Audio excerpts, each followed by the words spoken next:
Selamat datang dalam KD Sektor 5 malam hari ini.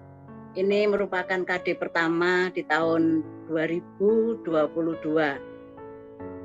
Monggo Pak Arnold. Ya, terima kasih Oma. Baik Bapak Ibu, mari sekarang kita berdoa sebelum kita membaca dan merenungkan firman Tuhan. Kepadamu Bapa yang baik, firman kehidupan yang telah menyertai kami di tahun yang baru hingga hari ini. Kami bersyukur untuk persekutuan yang kami boleh bangun di dalam nama-Mu. Dan saat ini kami hendak membaca dan merenungkan firman-Mu. Kami mohon Roh-Mu yang kudus menguasai hati dan pikiran kami, agar kami mengerti kehendak-Mu untuk kami kerjakan di dalam kehidupan beriman kami. Bapa, berfirmanlah Engkau, demi Kristus kami berdoa. Amin. Baik, Bapak Ibu, saya akan share screen sebentar ya.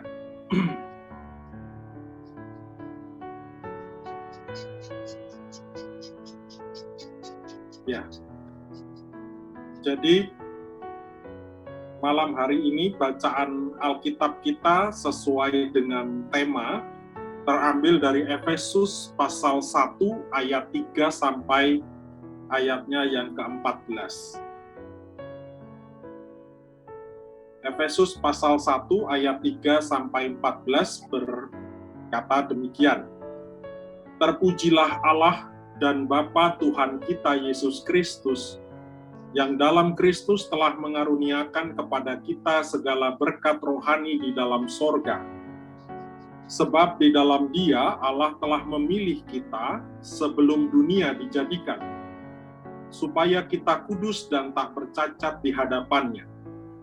Dalam kasih Ia telah menentukan kita dari semula oleh Yesus Kristus untuk menjadi anak-anak-Nya sesuai dengan kerelaan kehendak-Nya, supaya terpujilah kasih karunia-Nya yang mulia, yang dikaruniakannya kepada kita di dalam Dia yang dikasihinya. Sebab di dalam Dia dan oleh darah-Nya kita beroleh penebusan, yaitu pengampunan dosa, menurut kekayaan kasih karunia-Nya, yang dilimpahkannya kepada kita dalam segala hikmat dan pengertian.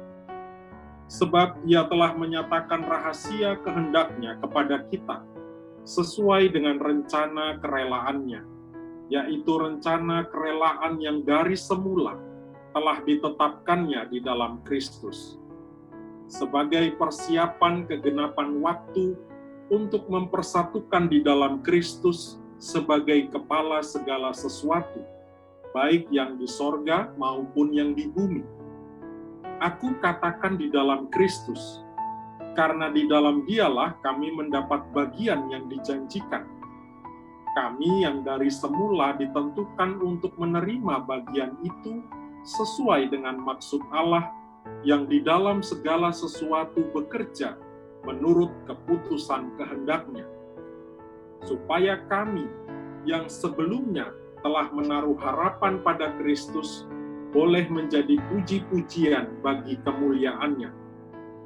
Di dalam Dia kamu juga, karena kamu telah mendengar firman kebenaran, yaitu Injil keselamatanmu. Di dalam Dia kamu juga, ketika kamu percaya, dimeteraikan dengan Roh Kudus yang dijanjikannya itu. Dan Roh Kudus itu adalah jaminan bagian kita sampai kita memperoleh seluruhnya, yaitu penebusan yang menjadikan kita milik Allah untuk memuji kemuliaan-Nya. Demikian pembacaan Alkitab kita, Bapak Ibu yang dikasihi Tuhan. Bapak Ibu, kalau kita memperhatikan bacaan kita malam hari ini, bacaan kita merupakan semacam pengantar yang disampaikan oleh Paulus kepada jemaat Kristen di kota Efesus ya. Pengantar ini adalah pengantar sebuah surat ketika Paulus mendengar apa yang sedang dihadapi oleh jemaat Kristen di kota Efesus. Bapak Ibu, kalau sedikit saya menguraikan kondisi jemaat Kristen di kota Efesus, jemaat Kristen di kota Efesus sebenarnya merupakan jemaat yang sedang berhadapan dengan tantangan yang tidak mudah. Kenapa saya katakan demikian? Karena di kota Efesus terkenal satu bait ya, atau satu tempat penyembahan yang cukup terkenal, yaitu penyembahan Dewi Artemis ya. Jadi orang-orang Yunani itu seringkali melakukan penyembahan di kuil itu. Jadi jemaat Kristen di kota Efesus itu berhadapan dengan agama orang-orang Yunani, agama-agama yang masih menyembah para dewa, Bapak Ibu. Dan mereka juga berhadapan dengan orang-orang Yahudi yang masih berpegang pada Yudaisme mereka. Nah, mereka sendiri ini, jemaat Kristen di kota Efesus ini adalah kelompok minoritas.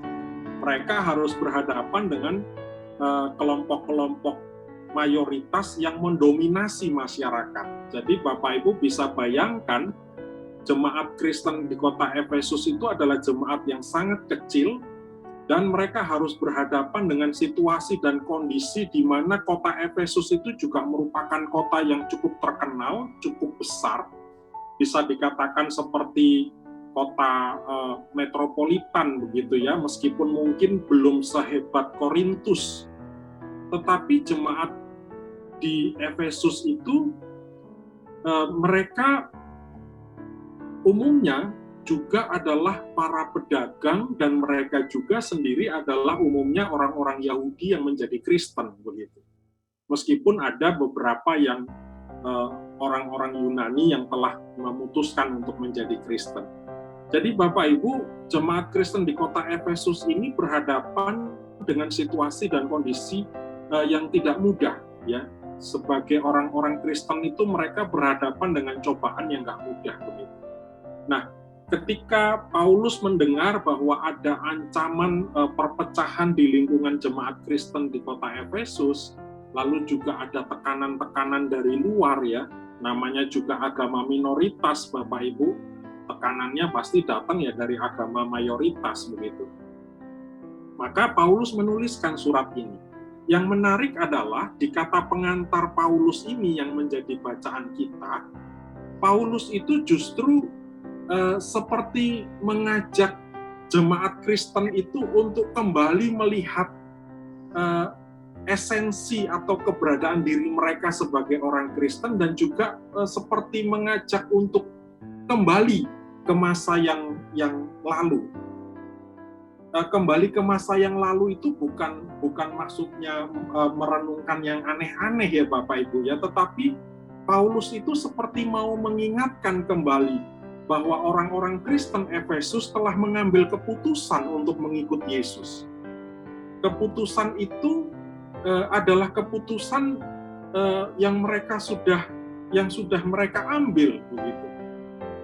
Paulus mengingatkan di dalam pengantar suratnya supaya jemaat Kristen di kota Efesus itu sadar betul bahwa mereka adalah orang-orang yang telah menjadi Kristen.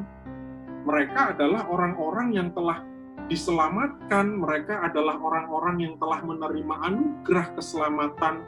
Bahkan mereka juga sebenarnya, Paulus katakan di dalam pengantarnya yang kita baca bersama barusan, mereka telah menerima kasih karunia yang luar biasa Bapak Ibu. Jadi bagaimana Allah itu telah menjadikan mereka itu menjadi orang-orang yang tadinya belum mengenal Kristus menjadi mengenal Kristus, mereka yang tadinya orang-orang berdosa menjadi orang-orang yang sudah ditebus. Jadi mereka sungguh-sungguh dipilih, ditetapkan oleh Allah itu untuk menjadi anak-anak Allah, untuk menjadi pengikut Kristus, untuk menjadi orang Kristen begitu. Oleh karena itu Paulus merasa penting menyampaikan hal ini di awal suratnya Bapak Ibu, untuk mengingatkan sebenarnya, jangan lupa ya, kamu orang Kristen, sederhananya begitu.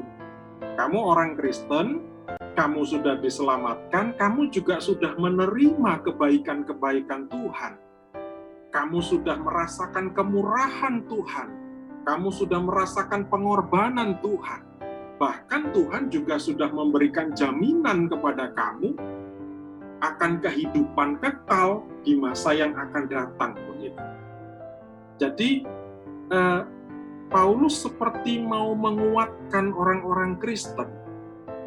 Bapak Ibu yang dikasihi Tuhan, lalu kalau kita berbicara tentang konteks kita sekarang, bagaimana kita melihat bacaan Alkitab kita ini? Kalau kita sejak tadi kita perhatikan ya, dari judulnya Tahun Baru, penuh antusias. Ini tahun baru sudah hari keberapa? Ini sudah hari ke-25, gitu ya. Nah, yang menjadi pertanyaan, apakah kita masih antusias untuk menjalani kehidupan di tahun yang baru ini? Nah, Bapak Ibu, sebenarnya saya itu punya kebiasaan dari dulu kalau di awal tahun itu saya selalu melakukan coret-coret begitu. Saya tuh suka coret-coret, suka menulis. Nah, saya tuh kalau di awal tahun itu, Bapak Ibu, itu suka mencoba membaca, berefleksi. Dari awal tahun 2021 yang lalu, ya, dari awal tahun 2021 yang lalu sampai dengan Desember kemarin, saya itu mencoba menulis persoalan-persoalan yang saya hadapi. Apa aja, itu saya tulis. Kalau masih ingat itu saya tulis. Lalu, hal-hal nggak enak apa yang saya rasakan di tahun 2021 itu saya catat itu semua. Saya ingat, saya catat, semua saya catat. Bahkan persoalan-persoalan yang belum selesai hingga tahun 2022 ini, itu saya catat. Nah, Bapak Ibu, lalu kemudian saya biasanya melihat di sepanjang perjalanan tahun itu ternyata ada banyak persoalan yang saya hadapi secara pribadi maupun bersama keluarga. Bahkan juga ada banyak hal yang nggak enak saya rasakan. Tetapi saya nggak berhenti sampai di situ, Bapak Ibu. Saya kemudian juga melihat bagaimana cara Tuhan bekerja, menyelesaikan persoalan saya, bagaimana cara Tuhan kemudian menguatkan saya ketika saya menghadapi persoalan, bagaimana Tuhan menguatkan istri saya, bagaimana Tuhan menemani anak-anak saya di masa-masa sulit, di masa pendidikan itu saya lihat, saya evaluasi, saya merefleksikan semuanya. Dan Bapak Ibu, sebenarnya cara itu sangat menolong buat kita melihat ketika kita mengatakan betapa baiknya Tuhan itu, ada alasan yang jelas kenapa saya mengatakan Tuhan itu baik. Karena dari sejak awal tahun 2021 sampai akhir tahun Desember 2021 ini saya punya catatan nih kebaikan-kebaikan Tuhan. Saya menghadapi banyak masalah, saya menghadapi banyak kesulitan, tapi lihat cara Tuhan mengatasi setiap kesulitan itu satu persatu. Jadi Bapak Ibu, ketika Paulus mengingatkan kita semua lewat surat Efesus malam ini, khususnya ketika dia menyampaikan pengantar dalam suratnya, Paulus itu sebenarnya mengajak kita ke belakang. Kita itu juga perlu untuk melihat ke belakang. Apa sih sebenarnya yang Tuhan sudah kerjakan buat kita? Gak semata-mata kita ini sudah jadi Kristen, gak semata-mata kita ini sudah menerima anugerah keselamatan, tetapi yang paling penting adalah sungguhkah kita merasakan kebaikan dan kemurahan Tuhan di sepanjang tahun yang sudah lewat. 2 tahun masa pandemi itu, Bapak Ibu, kalau kita nggak perhatikan secara detail, kita akan katakan 2 tahun itu hidup kita susah. 2 tahun masa pandemi itu hidup kita susah. Itu kalau kita nggak melihat secara detail sebenarnya apa yang Tuhan sudah kerjakan buat kita dan keluarga kita. Kadang-kadang ketika kita duduk merenungkan kembali hari-hari yang sudah lewat, kita kemudian melihat, loh, kok iso ya? Ini ada masalah. Saya pada waktu di pikiran saya, Tuhan, ini pasti masalahnya harus menyelesaikannya caranya seperti ini. Loh, kok Tuhan pakai cara yang lain? Nanti itu bisa tahu di situ. Lalu kadang-kadang hari itu saya yakin betul bahwa saya butuh jalan keluar atas persoalan saya. Harus hari itu. Tetapi kenapa Tuhan baru selesaikan 1 minggu kemudian? Itu kelihatan nanti caranya, Bapak Ibu. Dan di situ kita jadi melihat bagaimana cara Tuhan bekerja dengan kita bekerja. Jadi malam hari ini, Bapak Ibu, kenapa tema kita mengambil tema tahun baru penuh antusias, itu tanda tanya tuh. Mungkin di antara kita ini masih ada yang harus berhadapan dengan persoalan yang kemarin-kemarin. Dan itu nggak mudah. Saya yakin, saya jamin nggak mudah. Kalau orang sekarang katakan, oh pandemi sudah mulai membaik, ada banyak loh orang sudah pulih perekonomiannya. Jangan keliru, justru di masa sekarang banyak juga orang kehilangan pekerjaan. Gitu.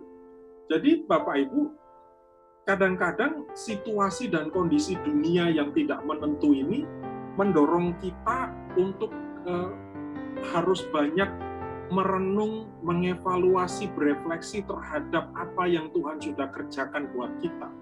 Karena kalau kita nggak lakukan itu, kita akan mudah terjebak pada yang namanya stres, depresi, itu udah pasti. Kita jadi sulit melihat kebaikan Tuhan. Kadang-kadang banyak dari kita mengatakan Tuhan baik, tetapi ketika ditanya apa kebaikan Tuhan yang kamu sudah rasakan, bingung dia. Ada nggak sih tiap hari kita merasakan kebaikan Tuhan? Ada nggak sih? Buktinya apa? Gitu. Kita kadang-kadang mengatakan Tuhan baik gitu, tapi kita ngomong Tuhan baik, hati kita ini tersayat-sayat gitu. Kenapa? Karena ketika kita ngomong Tuhan baik, kita masih punya persoalan yang harus kita selesaikan gitu. Dan kita menunggu pertolongan Tuhan yang nggak pernah datang. Itu loh Bapak Ibu. Jadi malam hari ini sebenarnya kita diajak oleh Paulus untuk melihat ke belakang bagaimana cara Tuhan itu tidak pernah berhenti bekerja. Bahkan Tuhan memberikan jaminan atas masa depan kita. Di ayat-ayat terakhir itu, ayat 13-14 dari bacaan kita itu, Paulus bicara tentang Roh Kudus tuh sebagai jaminan. Jadi Paulus bicara tentang Roh Kudus sebagai jaminan. Artinya apa, Bapak Ibu? Artinya Tuhan tuh menjamin, bukan hanya menjamin apa? Bahwa Dia akan terus menyertai kita. Tuhan itu menjamin masa depan kita. Tuhan bahkan memberikan jaminan atas hidup kita setelah kematian. Itu jelas Paulus ingatkan. Oleh karena itu, kalau kita membaca surat Efesus secara keseluruhan, jadi jelas ketika Paulus mengingatkan orang-orang Kristen di Efesus untuk melihat bagaimana kebaikan Tuhan, Paulus juga mendorong untuk jemaat Kristen itu tetap menjadi orang Kristen yang menerangi semua orang, menjadi berkat buat semua orang. Jadi tahun baru penuh antusias, iya. Tahun baru harus kita jalani dengan penuh antusias, dengan penuh sukacita. Kita nggak tahu apa yang terjadi di depan kan, tapi yang kita tahu kita punya Tuhan. Gitu. Kita boleh tetap bergumul dengan masalah kita hingga saat ini, tapi firman Tuhan malam ini mengajak kita, coba sih nanti habis ibadah ini Bapak Ibu ambil kertas, coba tulis itu selama 2 tahun kalau perlu apa yang sudah terjadi. Jangan dicatat yang enak-enak, Bapak Ibu. Catat yang nggak enak. Gitu. Catat yang nggak enak, satu-satu. Masalah yang Bapak Ibu hadapi, catat satu-satu. Lalu lihat, selesai nggak? Lihat bagaimana Tuhan bekerja. Lihat bagaimana Tuhan memulihkan. Lihat bagaimana Tuhan menguatkan. Gitu. Karena kadang-kadang kita berdoa, Tuhan, tolong lepaskan aku dari persoalan. Tuhan bukannya jawab penyelesaiannya, Tuhan ngasih kita kekuatan untuk ngadepin persoalan itu. Itu sama ketika kita mengatakan, Tuhan, saya pengen sembuh, Tuhan. Tuhan nggak ngasih kesembuhan saat itu. Tuhan ngasih kekuatan untuk kita ngadepin penyakit itu. Kadang-kadang Tuhan lakukan itu semua supaya kita ini makin dewasa. Kan itu yang kita mau ya Bapak Ibu ya. Kita dewasa di dalam iman. Karena proses bertumbuh itu akan terus terjadi di sepanjang kita hidup di dunia ini. Dan kita mungkin akan sampai pada puncaknya ya ketika Kristus panggil kita pulang. Jadi tetap bersemangat, tetap berpengharapan. Kalau Bapak Ibu bisa lewati tahun 2021, maka percayalah tuh, kita semua bersama Tuhan akan melewati tahun 2022. Tuhan memberkati kita sekalian. Amin.